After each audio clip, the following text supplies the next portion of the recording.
What equipment, vehicle, materials to get you started on your journey as a new plumbing business owner? Let's get into this video. Hey guys, welcome to the channel. My name is Clayton. On this channel, we're striving to save you money and keep you informed on all the proper plumbing practices. Let's jump into this video. All right, we're going to start with equipment. So equipment for one is any tools, any ladders. You'll need safety equipment, even like drop cloths. There's a lot that goes into plumbing, especially when you start your own business that you take for granted from the employer that you're working for or that you used to work for the equipment and materials and all that they have already. So I would say some of the bigger ones are obviously you need your hand tools. I'm assuming that you'd have those already. You might need a few extra hand tools because you're doing a few different jobs depending on exactly what type of plumbing service you're providing. Also, you'll need some, depending if you're doing gas or not, you'll need like a threader. You could always rent a threader though from a wholesale. I know they rent them.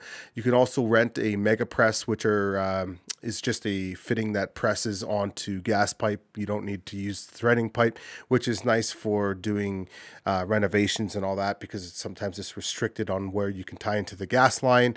For say like a jackhammer, let's say you got a jackhammer, some concrete, it might not be the best thing for you to purchase a $2,000, $3,000 jackhammer right away. It might be more better for cost for the business just to rent that from Home Depot, pick it up as you need it. Even like a concrete mixer, depending on how you want to mix your concrete, there's plenty of different ways. You might just want to rent that as well. As for equipment, I would say those are probably the more bigger equipment, even like ProPress. Like let's say you're going into a job and you know you're going to need a ProPress. The water's just coming at you. You're not going to be able to solder properly. It might be feasible just to rent it instead of purchasing it. But I find if you do have to purchase those items, it definitely pays off in the long run. For one, it's the downtime having to go rent it and then having to go bring it back and make sure you don't damage the tool and so on and so forth. And also, you also have to keep in mind too that all the equipment that you buy, you're going to have to maintain it, service it, and make sure if something breaks, you're going to be the one that's going to be paying to fix it. All right, so let's jump into vehicles. So you're going to need a vehicle to get from point A to point B in plumbing. A service van works great. A truck and trailer works great. You can work just out of a truck. Again, this all depends on the type of business and the type of service that you're going to be providing for your clients. So if you're let's say you're a plumbing service division, or just that's what your business is, you're a plumbing service plumber.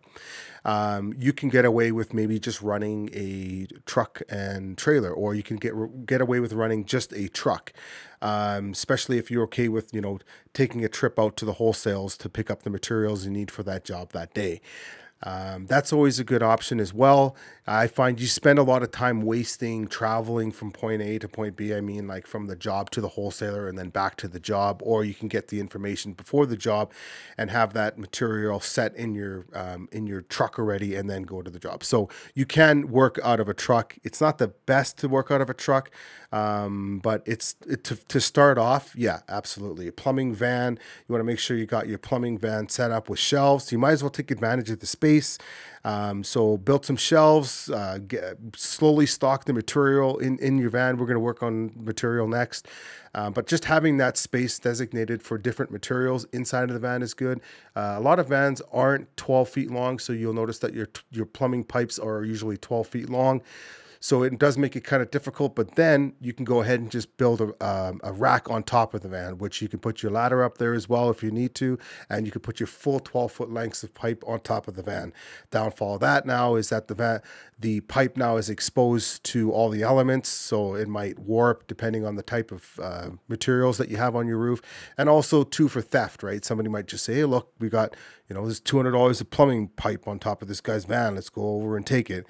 And another downfall about a van is that usually people will know that you are in the trades if you have a van and it's got a roof rack on top, so they know you got thousands of dollars of tools inside of the van. So it's kind of a heat score for people to steal material and tools out of your van. So that's kind of the downfall of that. And the third option is you can run a truck and trailer, or actually, there are bigger Sprinter vans that you can get as well that are, a little bit taller, so you don't have to crouch down in there. They're 12 feet long, so you can slide your pipe in the back through all the elements. You can build shelving. Those are nice vans as well, but they do cost a little bit more, and they're a little bit difficult to maneuver through traffic, and sometimes it's difficult to find parking spots.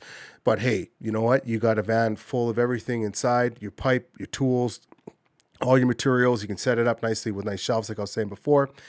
And the one that we like to use the best is the truck and trailer method. The reason why we like to use the truck and trailer method, for one, is that you can just unhook the trailer and you can drive your work vehicle around to go quoting jobs, or just doing small little service jobs if you know you just need like your hand tools and whatever. So you don't really need to take the whole truck and trailer to go around. And two, also, it's nice to separate the work and the nice, you could say personal, but just it's nice to separate the workspace in the back. So when you have your truck and trailer, your truck seems to stay a little bit more neater, more cleaner. It's easier to drive around. Sure, it's a little bit more fuel to drive around. You have to insure it as well, but you don't have another motor. So you could always use your truck as personal, you know, if you need to run to the grocery store, if you need to run from A to B, whatever, really quickly, for some light personal stuff, you can do that with the truck and trailer, and it's quite easily to do. You can throw the family in the vehicle as well. And then the trailer itself, you tend to have a little bit more space in the back of the trailer than you do, because when you don't have to worry about things rattling around, because it does get annoying when you're in a work van and things are rattling and tinging and you're trying to be on the phone, you're answering service calls, or you're getting back to contractors on different things or different questions that they have on jobs. So it is quite annoying having that rattling and that just constant noise in the background of having a van. So that's where we think a truck and trailer is nice too. And if you just get an average looking trailer, nothing too fancy, it doesn't really track theft. I find it, like, I've had my trailer for now 2 or 3 years now, and I haven't had no locks picked on it, no locks cut off it, whatever. Keep in mind, my trailer does kind of look a little old. It looks like a farming trailer, but you open it up and it's like, whoa, this is really nice in here. So yeah, I think that would be about it for what you'll need to get started. If you guys have any questions, or if you want to if you got another setup that you want to get into, let us know. All right, if you like what you're hearing, we have a link in the description below where you can dive deeper with us. Check it out, guys, and we'll see you on the next one. Thanks for watching.